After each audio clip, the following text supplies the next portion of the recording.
Imagine करिए अगर हमारी कंट्री में सुप्रीम कोर्ट नहीं होता तो क्या होता। एग्जैक्टली हमारे पास फ्रीडम ही नहीं बचती। पार्लियामेंट के पास इतनी ज्यादा ताकत आ जाती कि वो हमसे हमारे फंडामेंटल राइट्स कभी भी छीन सकता था। हाई कोर्ट्स और लोअर कोर्ट्स के डिसीजंस में इतनी ज्यादा कंफ्यूजन होती कि हम अपनी ही कंट्री में शांति से जी नहीं पाते।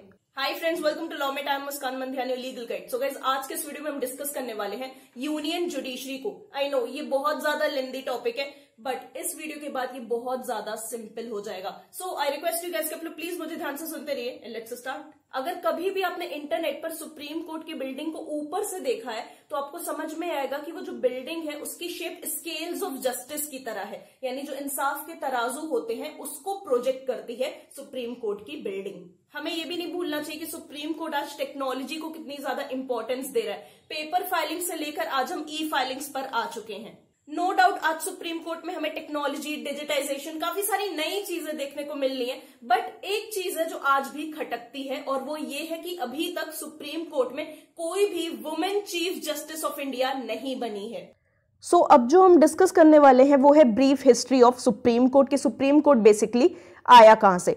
जब रेगुलेटिंग एक्ट ऑफ 1773 को प्रमलगेट किया तो उसने सुप्रीम कोर्ट ऑफ जुडिकेचर को एस्टैब्लिश किया कैलकाटा में, जो कि एक कोर्ट ऑफ रिकॉर्ड माना जाता था। अब इसके बाद क्या हुआ, जो गवर्नमेंट ऑफ इंडिया एक्ट आया 1935 का, उसने basically federal court of India को एस्टैब्लिश किया। फिर यार इंडिया को इंडिपेंडेंस मिल गई 1947 में और 26 जनवरी 1950 को हमें हमारा कॉन्स्टिट्यूशन मिला। ठीक इसके 2 दिन बाद सुप्रीम कोर्ट की पहली सिटिंग हेल्ड हुई, जो कि हुआ 28 जनवरी 1950 को। अब हम अपने नेक्स्ट टॉपिक की तरफ बढ़ते हैं, जो कि बहुत इंपॉर्टेंट क्वेश्चन है और ये यूपीएससी में भी पूछा जा चुका है। Why supreme court of India is known as the guardian of the constitution. उसे गार्जियन ऑफ द कॉन्स्टिट्यूशन क्यों कहा जाता है? इसका पहला रीजन है कि जो सुप्रीम कोर्ट है वो हाईएस्ट अथॉरिटी है हमारी कंट्री में। जैसा कि मैंने स्टार्टिंग में आपको बताया भी कि सुप्रीम कोर्ट ना होता तो क्या होता, राइट। तो ये हाईएस्ट अथॉरिटी है हमारी कंट्री में और यही लॉ को इंटरप्रेट करते हैं, लॉ को मीनिंग देते हैं। जब भी एक तरीके की डिफॉर्मिटी हमें देखने को मिलती है तो हम सुप्रीम कोर्ट से क्वेश्चन करते हैं कि इसको कैसे इंटरप्रेट किया जाएगा, इस लॉ का क्या मीनिंग निकाला जाएगा। सेकेंड जो कि बहुत इंपॉर्टेंट पॉइंट है वो ये है कि जो सुप्रीम कोर्ट के जजमेंट्स रहते हैं, राइट, उसके जो डिसीजंस रहते हैं वो यार लोअर कोर्ट्स पर बाइंडिंग होते हैं। क्या होते हैं? लोअर कोर्ट्स को वो जजमेंट्स फॉलो करने पड़ेंगे, वो उन पर एक तरीके से बाइंडिंग होते हैं। तीसरा पॉइंट है it has power of judicial review. ठीक है, ये एक तरीके से जो लॉज आ रहे हैं ना गवर्नमेंट के, उनको रिव्यू कर सकती है, उनको नल एंड वॉइड डिक्लेयर कर सकता है, राइट, कि भाई ये जो लॉ है तुम्हारा ये तो एक तरीके से पब्लिक की फ्रीडम छीन रहा है, पब्लिक के फंडामेंटल राइट्स छीन रहा है, तो ये लॉ तो सही नहीं है, इसलिए हम इसे नल एंड वॉइड डिक्लेयर करते हैं। तो उसने क्या किया, बेसिकली जो लॉ आया उसको रिव्यू किया, है ना, उसको समझा। जैसे होता नहीं, तुम लोग देखते हो मूवी रिव्यू, इसका रिव्यू उसका रिव्यू, तो ये क्या करते हैं, ये लॉ को रिव्यू करते हैं। जो नई पॉलिसीज आ रही गवर्नमेंट की उनको रिव्यू करते हैं और बोलते हैं कि अगर ये पॉलिसी आई तो इस तरीके से नुकसान हो जाएगा किसका, पब्लिक का, उनके फंडामेंटल राइट्स छिन जाएंगे। इसीलिए यार इन सब रीजंस की वजह से, जितने भी अभी हमने रीजंस डिस्कस किए, इन सारे रीजंस की वजह से इसको गार्जियन ऑफ द कॉन्स्टिट्यूशन के नाम से जाना जाता है, राइट। जो हमारा नेक्स्ट टॉपिक है वो है composition and bench of supreme court. Indian constitution के पार्ट 5 चैप्टर 4 में आर्टिकल 124 से लेकर 147 तक यूनियन जुडिशरी की बात की गई है, सुप्रीम कोर्ट ऑफ इंडिया की बात की गई है। अगर सुप्रीम कोर्ट ऑफ इंडिया की करंट स्ट्रेंथ की बात की जाए कि उसमें कितने जजेस हैं, तो वो है 34 including the chief justice of India. ये चीज प्लीज याद रखना, कॉम्पिटेटिव एग्जाम्स में बहुत पूछी जाती है, राइट। कितने जजेस हैं, करंट स्ट्रेंथ क्या है, चीफ जस्टिस ऑफ इंडिया को लेके कितने जजेस हैं, उन्हें हटा दिया जाए तो कितने जजेस बचेंगे, राइट, ये चीजें पूछी जाती हैं। अब हम सुप्रीम कोर्ट ऑफ इंडिया के जजेस की क्वालिफिकेशंस चेक करेंगे, ठीक है, क्या क्वालिफिकेशंस होनी चाहिए। पहला है कि वो इंडिया के सिटीजन्स होने चाहिए। दूसरा है ही शैल बी अ जज of the high court for at least 5 years। India के किसी भी हाई कोर्ट के वो 5 साल के लिए जज होने जरूरी हैं, मिनिमम है 5 साल, उसके ज्यादा भी हो सकते हैं। अब इसके बाद और लिखा होगा, ठीक है, यहाँ पे मैंने नहीं लिखा गलती से, इसके बाद है और he shall be an advocate of the high court for at least 10 years, यानी 10 साल के लिए इंडिया के किसी भी हाई कोर्ट में उन्हें एडवोकेट होना जरूरी है। अगर तुम जज नहीं हो, ठीक है, 5 साल के लिए किसी हाईकोर्ट में आप जज नहीं रहे हैं, तो एटलीस्ट 10 साल के लिए आपको हाईकोर्ट में प्रैक्टिस करना जरूरी है, ठीक है। जज नहीं है तो एटलीस्ट 10 साल के लिए हाईकोर्ट में प्रैक्टिस करना जरूरी बन जाता है। चौथा है और अगर ये दोनों क्वालिटीज भी नहीं है तो और he shall be a distinguished jurist in the opinion of the president. अब आप एक बात बताओ, डिस्टिंग्विश्ड ज्यूरिस्ट किसे कहेंगे? डिस्टिंग्विश्ड ज्यूरिस्ट बेसिकली उस पर्सन को कहा जाएगा जो कि लॉ की फील्ड में काफी ज्यादा अचीवमेंट्स हासिल कर चुका है, ठीक है, एक प्रोफेशनल है बेसिकली लॉ की फील्ड में, उसे भी सुप्रीम कोर्ट का जज बनाया जा सकता है अगर प्रेसिडेंट को ऐसा लगता है तो। अब हम एक बहुत इंपॉर्टेंट टॉपिक डिस्कस करने जा रहे हैं, वो है अपॉइंटमेंट ऑफ जजेस। काफी ज्यादा कंट्रोवर्शियल टॉपिक है, पहली चीज इसलिए कॉम्पिटिटिव एग्जाम के पॉइंट ऑफ व्यू से तो बहुत ही ज्यादा जरूरी हो जाता है और कॉलेज एग्जाम की वजह से भी जरूरी हो जाता है क्योंकि इंपॉर्टेंट बहुत है और इसमें मेजर इंपॉर्टेंट केसेस रहते हैं, राइट। हमें मेजरली 2 चीजें समझनी है, ठीक है। उसमें से पहली चीज है position before 99th constitutional amendment, ठीक है। 99th कॉन्स्टिट्यूशनल अमेंडमेंट आने से पहले क्या पोजीशन थी वो हमें समझना जरूरी है। और उसके पहले आपका ये समझना जरूरी है कि इस चैनल पर बहुत ज्यादा क्वालिटी वीडियोस आने वाले हैं लॉ स्टूडेंट्स के लिए, इसीलिए सब्सक्राइब जरूर कर दीजिएगा, शेयर जरूर कर दीजिएगा चैनल को, एक मोटिवेशन मिलेगा तो और अच्छे क्वालिटी वीडियोस आपके लिए ला पाऊंगी। किसी भी टॉपिक पर आप वीडियो चाहते हो तो कमेंट सेक्शन में बता सकते हो, मैं रिप्लाई जरूर करूंगी और वीडियो भी जरूर बनाऊंगी। अच्छा, 99th अमेंडमेंट के पहले किस बेसिस पर जजेस को अपॉइंट किया जाता था? वो बेसिस था सीनियरिटी, ठीक है, यानी जो बड़ा होगा सबसे ज्यादा वही जज सुप्रीम कोर्ट का बन जाएगा, यानी वही चीफ जस्टिस ऑफ इंडिया बन जाएगा, हम ऐसा कह सकते हैं, ठीक है। सीनियरिटी के बेसिस पे अपॉइंटमेंट्स होते थे, राइट। ये चीज हमें समझ में आ रही है, जो बड़ा होगा वही जज बन जाएगा। और उसके बाद सीजेआई प्रेसिडेंट के साथ मिलकर बाकी जजेस को अपॉइंट करता था, ठीक है। हाई कोर्ट और सुप्रीम कोर्ट के बाकी जजेस को सीजेआई और प्रेसिडेंट मिलकर अपॉइंट करते थे। इस बीच जो ये सीनियरिटी और ये सब जो हुआ, इस बीच काफी ज्यादा उतार चढ़ाव हुए। तो जो केपेबल नहीं होता था, मान लो वो बड़ा है, ठीक है, एक ए है और एक बी है, एक जज ए है और एक जज बी है। जो बी है वो ए से उम्र में बड़ा है तो वो सीजीआई बन जाएगा, सुप्रीम कोर्ट का जज बन जाएगा सीनियरिटी के बेसिस पर। लेकिन बी से ज्यादा ए केपेबल है, उसके पास कैपेबिलिटीज ज्यादा है, उसके पास एबिलिटीज ज्यादा है, वो एक अच्छा जज बनने लायक है, लेकिन सीनियरिटी की वजह से ए को जगह ही नहीं मिली, राइट। तो इस वजह से एक डीमोटिवेशन आ रहा था यंगर जजेस में, तो सीनियरिटी को हटा दिया गया। अब सीनियरिटी को जैसे ही हटाया गया, उसके बाद जो बुढ़े बुढ़े जजेस थे जो सीनियरिटी के बेसिस पर वेट कर रहे थे कि अब हम सीजीआई बन जाएंगे, वो लोग नहीं बन पाए क्योंकि उन्हें लगने लगा कि ये तो हमसे यंग है और ये हमारा सीजीआई बन के बैठ गया, हम इससे उम्र में बड़े और हम नहीं सीजीआई बन पाए। तो क्योंकि वो लोग वेट ही यही कर रहे थे कि कब हमें अपनी कुर्सी मिलेगी, लेकिन जैसे ही सीनियरिटी हटी उनकी कुर्सी उनके हाथ से चली गई, राइट। इस वजह से काफी सीनियर जजेस पोजीशन अपनी छोड़ने लगे, राइट, रिजाइन करने लगे। इस वजह से सीनियरिटी को वापस से लेकर आया गया। वही बात है, जैसे ही गवर्नमेंट बदली वापस से सीनियरिटी को ले आया गया। मेजर ड्रॉबैक्स उसमें थे, काफी मेजर ड्रॉबैक्स थे, हटाया भी गया था, लेकिन जैसे ही गवर्नमेंट बदली वापस से सीनियरिटी आ गई।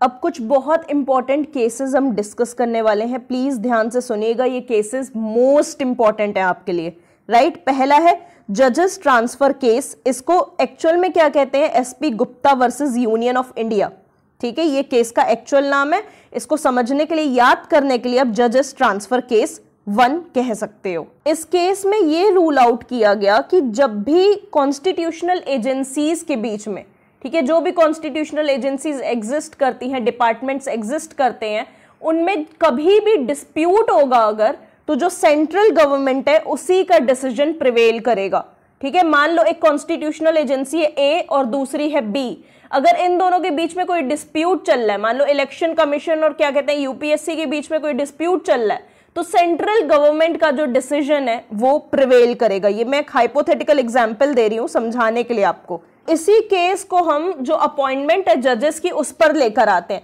तो जब भी सुप्रीम कोर्ट के जजेस को अपॉइंट करने की बारी आती थी तो चीफ जस्टिस ऑफ इंडिया का ओपिनियन लिया ही नहीं जाता था, कहा जाता था सिर्फ सेंट्रल गवर्नमेंट का ओपिनियन ही मैटर करता है क्योंकि वही फाइनल डिसीजन ले सकती है। इसीलिए सीजीआई के ओपिनियन को वैल्यू मिली ही नहीं और इस वजह से एग्जीक्यूटिव की जो सुप्रीमेसी थी, एक तरीके से एग्जीक्यूटिव की जो पावर थी, वो मेंटेन रही इस केस के दौरान। अब हम समझने वाले हैं जजेस ट्रांसफर केस 2, जिसको एक्चुअल में क्या कहते हैं, supreme court advocates on record association versus union of India case. ठीक है, इसमें जुडिशियल सुप्रीमेसी आपको देखने को मिली थी। इसके पहले वाले केस में भाई सेंट्रल गवर्नमेंट के हाथ में ताकत थी, राइट, वही फाइनल डिसीजन ले रही थी, तो उसमें एग्जीक्यूटिव सुप्रीमेसी थी। लेकिन इस केस में आपको जुडिशियल सुप्रीमेसी देखने को मिलेगी। कैसे, आइए देखते हैं।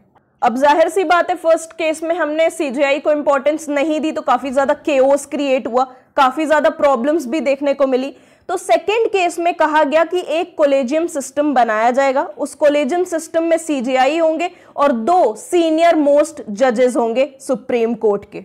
इस केस में कहा गया कि जब भी डिसाइड करना होगा कि कौन नेक्स्ट सीजेआई बनने वाला है, कौन next chief justice of India बनने वाला है, उस केस में जो 2 जजेस है सीनियर मोस्ट, वो अपना ओपिनियन देंगे और सीजेआई को उन दोनों का ओपिनियन कंसिडरेशन में लेना होगा। ठीक है, जब वो अपने नेक्स्ट एक तरीके से सक्सेसर का नाम रेकमेंड करेंगे तो उन 2 सीनियर मोस्ट जजेस का भी ओपिनियन उनको कंसिडरेशन में लेना होगा। और इसके बाद जो भी फाइनल डिसीजन लेना होगा वो प्रेसिडेंट के पास जाएगा कि उनके असेंट के लिए, कि जो भी डिसीजन लिया गया है, कोलेजियम ने जो भी डिसीजन लिया है, क्या वो डिसीजन सही है, आप उसके लिए अपना असेंट देते हैं या नहीं, वो प्रेसिडेंट के पास वो चीज जाएगी। प्रॉब्लम ये थी कि जो सीजेआई है वो उन 2 जजेस का ओपिनियन लेते ही नहीं थे। भाई कोलेजियम में 3 लोग थे, 2 सीनियर मोस्ट जजेस और सीजेआई, तो सीजेआई उन 2 सीनियर मोस्ट जजेस का ओपिनियन लेते ही नहीं थे, सिर्फ अपने से डिसीजन लेके प्रेसिडेंट को ट्रांसफर कर देते थे कि आप अपना एक्सेंट दे दीजिए इस चीज पर। ठीक है, आप जो भी असेंट देंगे वो इस डिसीजन पर दे दीजिए। तो प्रेसिडेंट देखने तो जा नहीं रहा कि उन 2 जजेस का ओपिनियन लिया गया है नहीं, है ना। सीजेआई अपने से बना के जो उनका डिसीजन रहता था वो प्रेसिडेंट को ट्रांसफर कर देते थे। ये इसका मेजर ड्रॉबैक था। ठीक है, मेजर ड्रॉबैक था। और यहां पर हमें जुडिशियल सुप्रीमेसी देखने को मिलती है, राइट। और यहीं से हमें पता चलता है कि कोलेजियम सिस्टम यहीं से एस्टैब्लिश हुआ था। इसी केस से कोलेजियम सिस्टम की स्थापना हुई थी, फॉर्मेशन हुई थी। अब हम देखने वाले हैं जजेस ट्रांसफर केस 3, जिसको कि एक्चुअल में कहा जाता है रे स्पेशल रेफरेंस केस, जहां पे कोलेजियम का एक्सपेंशन हमें देखने को मिलता है। इस थर्ड केस में कहा गया कि जब तक सीजेआई उन 2 जजेस का ओपिनियन नहीं लेंगे तब तक प्रेसिडेंट अपना असेंट नहीं देंगे उनके डिसीजन को, राइट। तो इस केस में यही चीज कही गई और कोलेजियम सिस्टम अभी भी मेंटेन्ड रहा। अब हम देखने वाले हैं पोजीशन आफ्टर 99th अमेंडमेंट, यानी जब 99th कॉन्स्टिट्यूशनल अमेंडमेंट इंट्रोड्यूस हुआ उसके बाद क्या पोजीशन थी अपॉइंटमेंट्स को लेकर। 99th अमेंडमेंट एक्ट ने ही नेशनल जुडिशियल अपॉइंटमेंट्स कमीशन को इंट्रोड्यूस किया 2014 में। ठीक है, इसी एक्ट ने उसे इंट्रोड्यूस किया। एनजेएसी की ड्रॉबैक्स क्या थे, क्या दिक्कतें थी इस नेशनल जुडिशियल अपॉइंटमेंट कमीशन में। पहली दिक्कत ये थी कि ये पार्लियामेंट को एक तरीके से परमिशन देती थी कि वो हाई कोर्ट और सुप्रीम कोर्ट के जजेस को अपॉइंट कर सकता है। जस्ट इमेजिन, एक सेकेंड के लिए रुको और सोचो मैंने क्या बोला। पार्लियामेंट के पास ताकत है कि वो जुडिशियल अपॉइंटमेंट्स कर सकता है, और हमारा जो कॉन्स्टिट्यूशन है वो क्या बोलता है कि हमारे कॉन्स्टिट्यूशन में सेपरेशन ऑफ पावर्स है ना, सेपरेशन ऑफ पावर्स है। मतलब जो जुडिशरी है, जो लेजिस्लेचर है, जो एग्जीक्यूटिव है, वो तीनों अलग अलग रहेंगे। वो एक तीनों साथ में नहीं हो सकते, एक का असर दूसरे पर नहीं होना चाहिए, तीनों को अलग रहना है।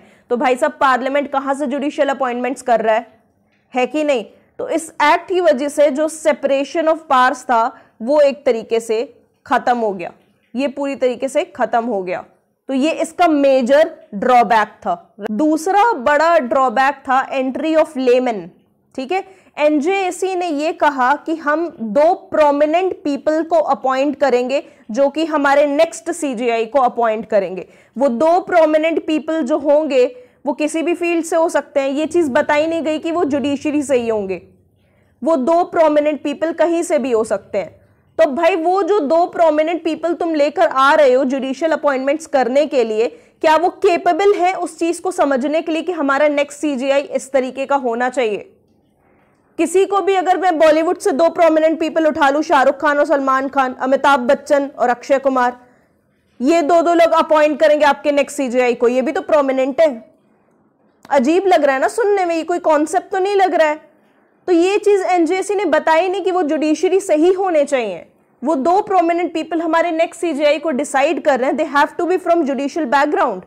ये चीज एनजेसी ने नहीं रखी, तो ये भी एक मेजर ड्रॉबैक था कि entry of layman in NJAC to appoint जजेस। अभी खत्म नहीं हुआ है, अभी और सुनो। इन दो प्रोमिनेंट पीपल के पास ताकत थी कि सीजेआई के डिसीजन को वीटो कर सकते हैं। इनके पास वीटो पावर भी दे दी गई थी कि सीजेआई का डिसीजन जो है अपॉइंटमेंट को लेके तुम उसको वीटो कर सकते हो, क्योंकि सीजेआई भी पार्ट था एनजेएसी का, राइट। वो भी अपने सक्सेसर के लिए बता सकता था, रेकमेंड कर सकता था, उसके डिसीजन को ये लोग वीटो कर सकते हैं। इस बीच बहुत सारी चीजें हुई, पेटिशंस फाइल की गई, कहा गया कि यहाँ पे एग्जीक्यूटिव की प्रेजेंस है, इस एक्ट को हटाओ, एनजेएसी को लेकर जाओ। और फाइनली 2015 में supreme court advocates on record association case में 5 जजेस बेंच ने 99th अमेंडमेंट को और एनजेएसी को 4:1 की मेजॉरिटी से स्ट्रक डाउन कर दिया। ठीक है, एक जज का डिसेंटिंग ओपिनियन था, बाकी 4 जजेस का यही कहना था कि इसे जाना जरूरी है। क्यों? क्योंकि यहाँ पर एग्जीक्यूटिव की सुप्रीमेसी हमें देखने को मिल रही है, सेपरेशन ऑफ पावर बिल्कुल भी मेंटेन नहीं हो रहा है। इसके बाद क्या हुआ? अब कैसे अपॉइंट किए जाएंगे जजेस? जो ओल्ड कोलेजियम सिस्टम था उसको वापस ले आया गया, राइट। जो ओल्ड कोलेजियम सिस्टम था उसको वापस से रीस्टोर कर दिया गया, और अभी तक कोलेजियम सिस्टम के ही थ्रू अपॉइंटमेंट होते हैं जुडिशरी में, ये चीज याद रखिएगा। अब हम नेक्स्ट चैप्टर पर बढ़ने वाले हैं, नेक्स्ट टॉपिक पर बढ़ने वाले हैं, वो है jurisdiction of supreme court. Again very very very very very important, बहुत ज्यादा इंपॉर्टेंट है ये। और उससे ज्यादा एक और चीज इंपॉर्टेंट है, आपके पास कुछ डाउट्स भी होंगे, कुछ पर्सनल प्रॉब्लम्स होंगी जिनके बारे में आप बात करना चाहते हो। ठीक है यार, हम कॉलेज में हो सकता है हो ऐसी कोई पर्सनल प्रॉब्लम, तो इंस्टाग्राम की आईडी मेरी लॉ पीप्स है, जो कि मैंने डिस्क्रिप्शन में लिंक दिया हुआ है, पिन कमेंट पे भी आपको लिंक मिल जाएगा, आकर वहां पर बात कर लेना। अगर नोट्स चाहिए, नोट्स की कोई बात करनी है, तो 4-5 दिन बाद आपको हमारे टेलीग्राम चैनल लॉ में टीओ लीगल गाइड पर वो भी मिल जाएंगे। डिस्क्रिप्शन में लिंक है, वहां पर ज्वाइन कर लो, वहां पर सब कुछ मिलेगा, ऑलमोस्ट अर्निंग अपॉर्चुनिटीज, इंटर्नशिप, सब कुछ वहीं पर मिलने वाला है। नोट्स भी आपको 3-4 दिन में या 5 दिन में वहां पर मिल जाएंगे। हाँ भाई, तो सुप्रीम कोर्ट को कोर्ट ऑफ रिकॉर्ड क्यों बोला जाता है आर्टिकल 129 के अंडर में? उसे इसलिए कोर्ट ऑफ रिकॉर्ड बोला जाता है ताकि फ्यूचर में उसकी जो प्रोसीडिंग्स है, अगर उनकी टेस्टिमनी की हमें जरूरत पड़े, फ्यूचर में अगर हमें देखना होगी क्या प्रोसीडिंग्स रही हैं, वो हम उठा के दे सकते हैं। क्यों? क्योंकि उसकी सारी प्रोसीडिंग्स रिकॉर्डेड रहती हैं, राइट। उसकी सारी प्रोसीडिंग्स, उसके सारे जजमेंट्स रिकॉर्डेड रहते हैं, जो कि हम फ्यूचर में रेफर कर सकते हैं। थस इसीलिए उसे कोर्ट ऑफ रिकॉर्ड बोला जाता है अंडर आर्टिकल 129। आर्टिकल 131 के अंडर में, आर्टिकल 131 के अंडर में सुप्रीम कोर्ट के पास ओरिजिनल ज्यूरिसडिक्शन है, उसे ओरिजिनल ज्यूरिसडिक्शन मिला है।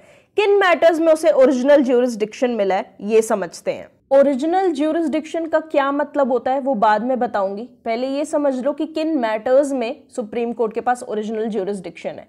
पहला है बिटवीन द, ठीक है, matters related to government of India and 1 और मोर स्टेट्स। देखो, जब गवर्नमेंट ऑफ इंडिया, जो सेंट्रल गवर्नमेंट है, जब उसके बीच में और जो 2-3 इंडिया के स्टेट्स हैं उनके बीच में कोई मैटर होगा, तब हम सुप्रीम कोर्ट के पास जाएंगे। ठीक है, उसमें इस चीज के लिए ओरिजिनल ज्यूरिसडिक्शन उसे मिला है।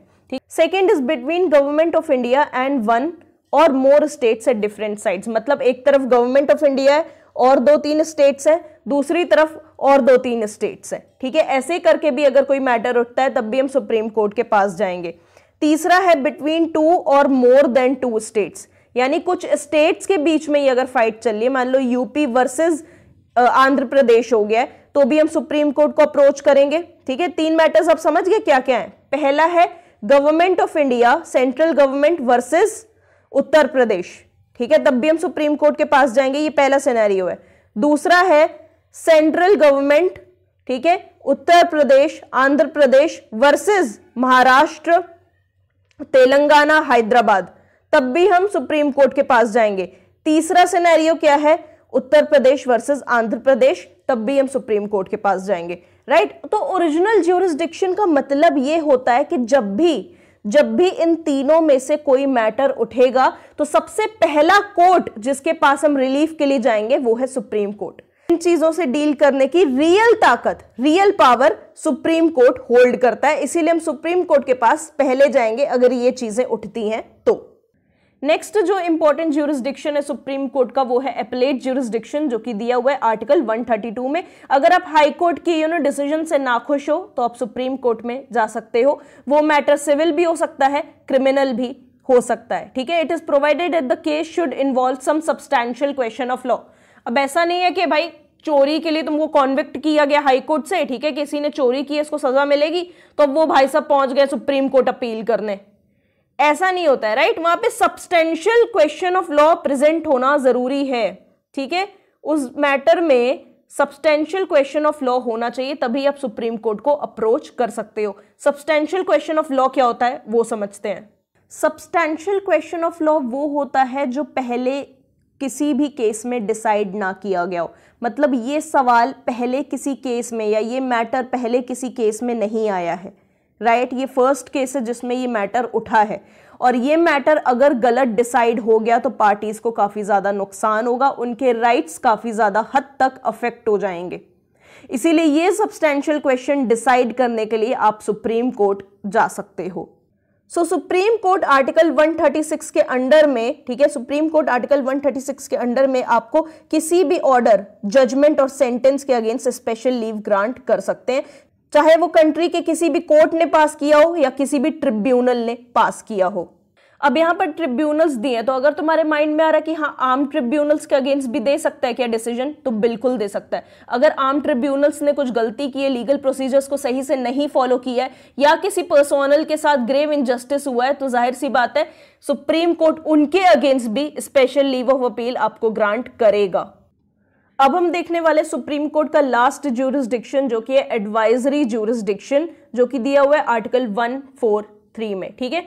अब जब भी प्रेसिडेंट को लगेगा कि कोई सब्सटेंशियल क्वेश्चन है, ठीक है, जो कि लॉ से रिलेटेड है, और ये क्वेश्चन पब्लिक यूटिलिटी में काफी ज्यादा इंपॉर्टेंट है, पब्लिक एट लार्ज के लिए काफी ज्यादा इंपॉर्टेंट है ये क्वेश्चन, तो वो सुप्रीम कोर्ट को अप्रोच कर सकते हैं उनकी एडवाइस लेने के लिए, राइट। तभी इसको एडवाइजरी ज्यूरिसडिक्शन कहा गया है। तो सुप्रीम कोर्ट प्रेसिडेंट को उस क्वेश्चन पर एडवाइस दे सकते हैं, और ये एडवाइस प्रेसिडेंट पर बाइंडिंग नहीं होगी। ऐसा नहीं कि प्रेसिडेंट को ये एडवाइस माननी है भैया, फिर लेने क्यों आए तुम एडवाइस, ऐसा नहीं है, ठीक है। प्रेसिडेंट उस एडवाइस को ना भी कर सकते हैं, it's up to him, it's just a opinion of supreme court. अब हम डिस्कस करने वाले हैं कि जुडिशरी की इंडिपेंडेंस कैसे मेंटेन रहती है, ठीक है। कहा नहीं जाता है जुडिशरी को इंडिपेंडेंट रहना चाहिए, तो इंडिपेंडेंस मेंटेन कैसे रहती है जुडिशरी की, वो चीज हम डिस्कस करने वाले हैं। तो किस तरीके से आप किसी पर्सन को इंडिपेंडेंस दे सकते हो, किसी भी पर्सन को तुम किस तरीके से इंडिपेंडेंट बना सकते हो, उससे सिक्योरिटी प्रोवाइड करके कि हाँ भाई तुम्हें कोई हाथ नहीं लगाने वाला है, राइट। उसी तरीके से सुप्रीम कोर्ट के जजेस को भी सिक्योरिटी ऑफ टेन्योर प्रोवाइड की जाती है कि जब तक वो 65 ईयर्स के नहीं हो जाएंगे उन्हें उनके ऑफिस से नहीं हटाया जा सकता है। हाँ बिल्कुल, सुप्रीम कोर्ट के जजेस को इंपीचमेंट की वजह से हटाया जा सकता है, अगर वो मिसबिहेव करते हैं, प्रूवन मिसबिहेवियर होता है तो उन्हें हटाया जा सकता है उनके ऑफिस से। लेकिन इंपीचमेंट की प्रोसेस जो आप लोग रीड करते हो, वो रीड करने में ही इतनी कॉम्प्लेक्स है, उसको रियलिटी में अप्लाई करना और भी ज्यादा कॉम्प्लेक्स बन जाता है। अब सेकेंड तरीका जिससे कि तुम किसी को इंडिपेंडेंट बना सकते हो वो है पैसा। अब जो सुप्रीम कोर्ट और हाई कोर्ट के जजेस हैं उनको जो भी पैसा मिलता है, जो भी सैलरी अलाउंसेस मिलते हैं, वो कंसोलिडेटेड फंड ऑफ इंडिया से चार्ज होते हैं, उसी से उन्हें मिलते हैं। और कंसोलिडेटेड फंड ऑफ इंडिया पर लेजिस्लेचर में वोट नहीं किया जा सकता है, राइट। तो इनके सैलरीज और अलाउंसेस पर भी उंगली नहीं उठाई जा सकती है, राइट। बट हाँ कुछ एक्सेप्शनल सर्कमस्टेंसेस रहते हैं, जैसे कि फाइनेंशियल इमरजेंसी के दौरान इनकी सैलरी और अलाउंसेस को घटाया जा सकता है। और अभी हमने ऊपर पढ़ाई था कि सुप्रीम कोर्ट के पास कितने ज्यादा पावरफुल ज्यूरिसडिक्शंस हैं, ठीक है, और भी बहुत सारी उनकी ताकत है जो कि कर्टेल नहीं की जा सकती है। सुप्रीम कोर्ट के जजेस का क्या कंडक्ट है, ठीक है, वो अपनी ड्यूटी को कैसे डिस्चार्ज कर रहे हैं, इन सारी चीजों को यार लेजिस्लेचर में डिस्कस नहीं किया जा सकता है, राइट। उनकी ड्यूटी से रिलेटेड चीजें लेजिस्लेचर का मुद्दा नहीं बन सकती हैं, पार्लियामेंट के डिबेट का मुद्दा नहीं बन सकती है, राइट। तो supreme court has the power to punish any person for its contempt, ठीक है। ये भी एक तरीके का उनकी ताकत ही है कि जो भी सुप्रीम कोर्ट का कंटेम्प्ट करेगा, उसकी अवमानना करेगा, उसे वो पनिश कर सकता है। और लास्ट पॉइंट है separation of power. Of course इसकी वजह से बहुत हद तक जुडिशरी की इंडिपेंडेंस मेंटेन होती है। फाइनली गाइस हमने जो भी पढ़ा है उसे एक बार क्विकली समराइज करते हैं, ठीक है। पोजीशन बिफोर 99th अमेंडमेंट क्या थी अपॉइंटमेंट ऑफ जजेस को लेके? सीनियरिटी का क्राइटेरिया था, उसी से अपॉइंट किए जाते थे।